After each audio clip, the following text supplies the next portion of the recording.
Last time on Pat's Car Garage, you saw me rebuilding a Dana 30 front axle. Now it's time to rebuild a rear limited slip Dana 35. I'm starting by mocking up some new brake lines. As you might expect in my climate, the old brake lines were held together by a fleeting dream. So I'm building new ones from a fairly popular copper-nickel alloy. The advantage of this alloy, much like stainless, is they will not corrode from being exposed to road salt. Unlike stainless, however, they are much easier to work with, and you can easily bend them by hand. Another advantage is that they don't work harden, so you can cut them with a regular tube cutter.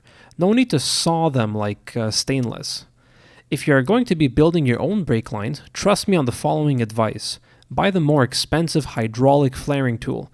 The cheap ones suck so bad you'll need to buy the hydraulic one anyway. They're such a waste of money. The hydraulic tool is much easier and much faster to use.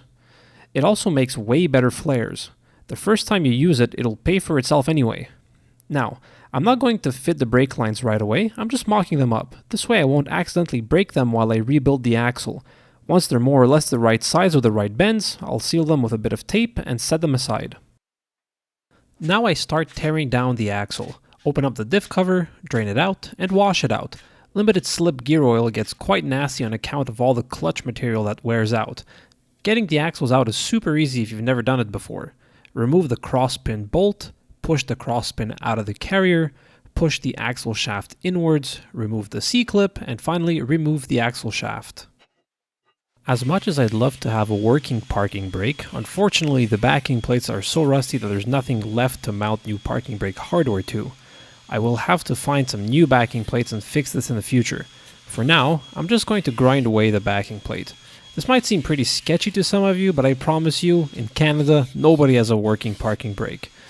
If it's not some problem like this, then it's always the cable snapping out of rust or something else seizing up. I'll fix it eventually. The cable on my Jeep just happens to be in good shape, but yeah, these backing plates aren't manufactured anymore, so finding good ones from a junkyard seems like a slim chance. Perhaps I'll find some other backing plates that are cross-compatible with the ZJ. Now you can remove the carrier. Be sure to keep track of which side the shims come from and how they're oriented. I found the rear carrier had way less preload than the front, so it was quite a lot easier to remove.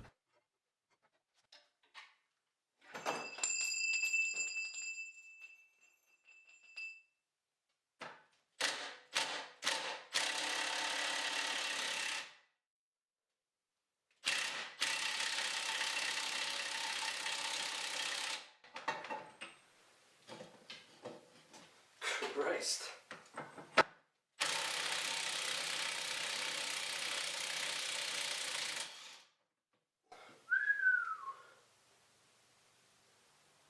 There doesn't seem to be a washer.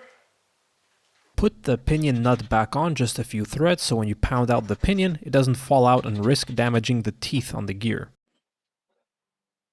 Getting the old rusty crusty pinion seal just requires you to hammer and pry it out.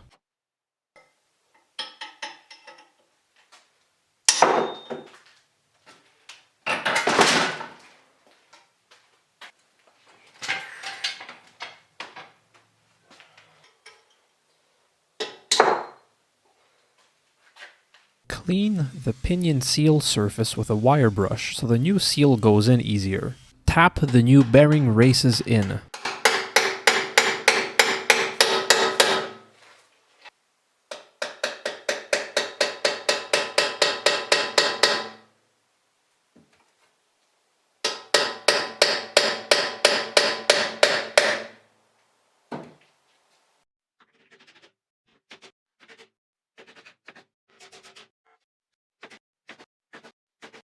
I bought one of those cheap bearing puller tools.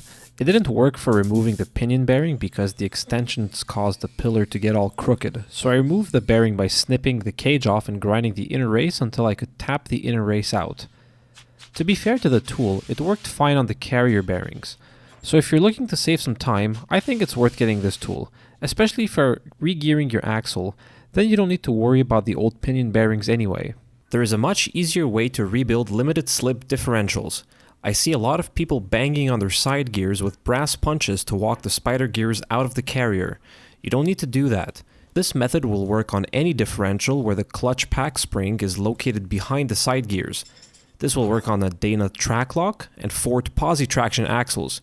What you need to do is put an axle shaft in a bench vise, place the carrier on the axle shaft, compress the opposite side gear clutch pack with a bolt, nut, and 2 thick washers.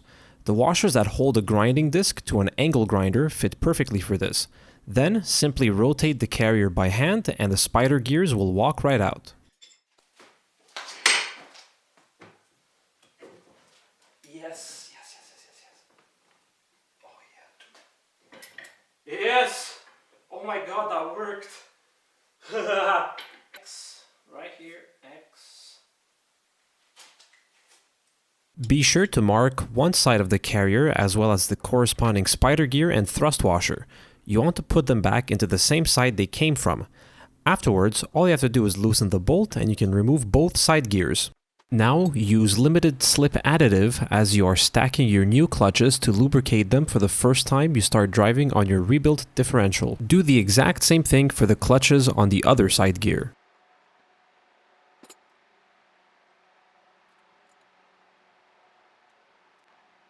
Put a dab of grease on the clips so they stay in place while you load the side gear into the carrier. I used some zip ties to hold the top side gear in place so I could snug the nut and bolt on the opposite side before flipping the carrier over. The setup for putting the spider gears is exactly the same as removing them. The only difference is we won't put the thrust washers in just yet. We need to make room to fit the thrust washers. We'll do this by compressing the other side's clutch pack as well. This will create enough of a gap to slide the thrust washers in place. You should also make sure the crosspin slides across both spider gears so that everything is lined up correctly. So the reason this trick works is because the clutches that are behind the side gears, they don't put pressure behind against the carrier, right? Because remember, even if they did put, I mean, obviously they do put pressure, but that's not where the friction comes from in its, complete sense. So what's happening is, yes, you have friction against the housing and the gear, but you need the same amount of force going up from the bottom one through the spider gears. This is what gives your limited slip action. But as soon as you compress one and you take off all the pressure between the bottom and top gear, for example, then these are free to move, right? They're free to rotate. And so is the bottom one for that matter, because it no longer has that pressure from the top coming down on it. So this allows you to turn the carrier and walk the spider gears out. But now, of course, putting new clutch packs in, it's all going to be tighter, so you can only put the spider gears in first, and then you compress the other side as well to get as much clearance as possible. And this will give you the room you need to fit the thrust washers back in. Out of laziness, I'm reusing the footage from the Dana 30 rebuild here. You can chill the carrier and pinion in the freezer, and heat your bearings up in the oven, set to about 300 F. They will slide together most of the way. I still recommend tapping the bearings down to make sure they are seated fully. The pinion, you can tap it on 4 opposite sides with a punch or chisel, and the carrier bearings, you can tap them down with a socket. Always tap bearings on the inner race. This way nothing will get damaged. You can use brass, but steel is just fine. Bearing steel is much harder than tool steel, so no damage will occur. Now that you know the theory, in practice, for some reason on my rear carrier, the bearings just would not slide down. So instead I hammered them on with a socket. I will emphasize again that you only hammer on the inside race of the bearing. If you hammer on the outside, all that pounding is transmitted through the rollers and the cage, which will trash the bearing. I'll quickly clean up the sealing surface for the diff cover with a wire brush.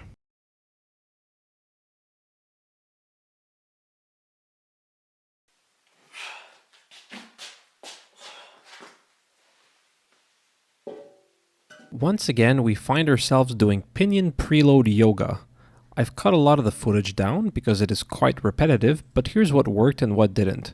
I did use the old pinion nut to take up the slack in the pinion, but when I switched to a new pinion nut, I was unable for the life of me to get it tight enough to start crushing the crush sleeve.